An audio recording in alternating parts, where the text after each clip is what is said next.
As promised, IEC Chief Electoral Officer Sai Mamabolo has described the National Results Operations Centre as the heartbeat of the 2024 national and provincial elections.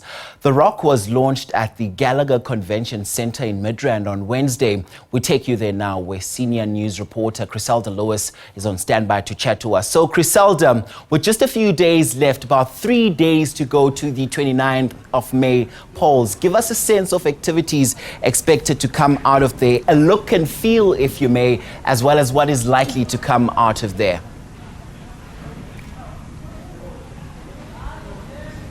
Well, thank you very much, Mkolisi, and good morning to you and welcome to the IEC's Election Results Centre, of course, here at Gallagher Estate in Midrand in Johannesburg. And this is where over the next few days will be a hive of activity. This is certainly where South Africans will be focused on. And this is, of course, the Elections Results Centre. South Africans going to the polls on the 29th of May. Of course, that's this coming Wednesday.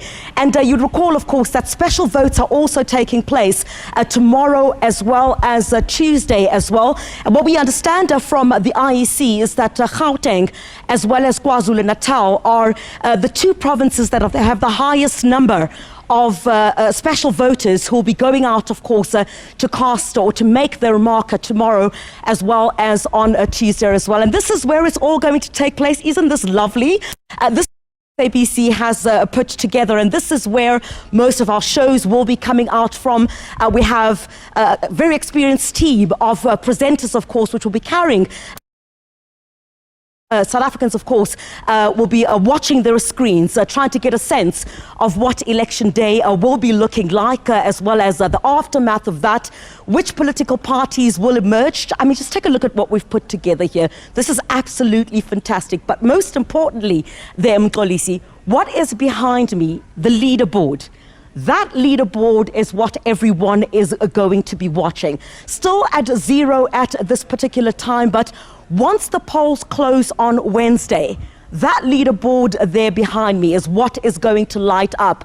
Those numbers are going to change, and that's what's going to give us an indication of whether, which political parties, of course, will be emerging in this particular election. You'd recall that President Cyril Ramaphosa, of course, announcing the election date in February, and about a month later, in March, yes, that's correct, the voters' roll itself had been certified. So that, of course, all paving the way for what is going to take place in the country, of course, on Wednesday. You'd recall the campaigning has been going on for a couple of months. Yesterday, we saw the final rally of the ANC, the Siyanqoba rally, which took place at FNB Stadium here in Johannesburg. You also saw the EFF in its Chela Tupa rally, which also took place in Polokwane. And this is the final push. Today, as you mentioned in your intro there, Mkolisi, we'll also be having the Democratic Alliance, its rally, as well as the IFP as well. So this is the final push.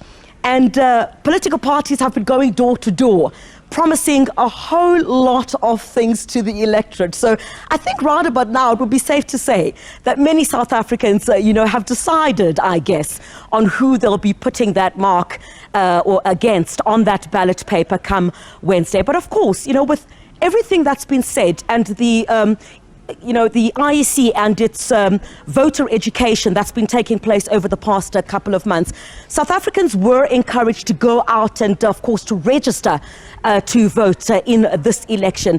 Because what had been of concern, if you recall, in the last general election that we had in Mkolisi, that was in 2019, you would recall, it had been the lowest voter turnout since 1994, and that was at about 66%. And you had about just under 1 million people that decided that they were not going to participate in the elections. I guess for a number of reasons. There'd been a lot of analysis after that, about why people decided to stay away. So it'll be very interesting to see. There's a lot of likening to this upcoming election that has been made, or comparisons or likening, I think that will be a better word, to 1994. Many have said this election is the most important since 1994. Will South Africans go out to cast their votes come Wednesday? So this is where all the action is going to be taking place. This is where majority of our shows will be coming from. But this is absolutely fantastic. I'm going to ask my colleagues, you'll take a look at what we've done here. All the results that come through. If you take a look at the screen here next to me, that's where you'll have all the details. Everything that comes through will be broken down for you as the viewer by a team of analysts that we've also got here at the SABC that will crunch those numbers. A lot of comparisons will be done in terms of which political parties, how these political parties have actually fared. A lot has been said about, some of the political parties, how that turnout will be for them. There have been a number of concerns that South Africans have raised. And will these new political parties be given chances? Will those that have been in power stay in power? So it's going to be very interesting. But we're very excited to have this particular studio here. And this is where it's all going to happen. I think the SABC has really done quite well in putting all of this together. So this is where all that action is going to be taking place. Mxolisi? And Chriselda, I'm going to ask you a bit of an unfair question right now because you've covered many elections for the corporation, and I want us to zone back to the corporation delivering news that is independent and impartial. What are you looking forward to the most at this point? Look, I must say one thing about how we've covered, elections even in the past. The public is really relying on the public broadcaster to ensure that, we deliver on this election, as we always have. They're always fixated or fixed on screens to see how voting is going about. The reliance on, of course, our reporters around the country to have every single corner of the country itself covered. And we go to those long lines, see what the interest is from South Africans in this particular election. And of course, crunching the numbers. They'll certainly be watching to see how all of that, is carried out. And it's a huge responsibility. It has been, of course, for the past couple of months, because we had to go out and actually hear what South Africans have to say, why they're so interested in this particular election. I mean, the country itself has been through a lot. And, they've raised given a thumbs up where necessary, but also given the thumbs down on issues relating to service delivery.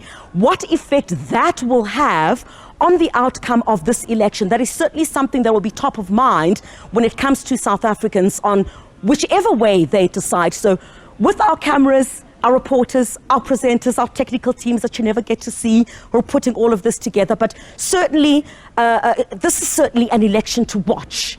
It's an election to watch because, since 1994, analysts have, have also said in the run-up to this election that this is the most important election since then. What will the voter turnout be as well? Because you get a sense that in 2019, when I spoke about that 66% voter turnout, and, there was a low voter turnout, and about just under 1 million people decided not to participate in the election.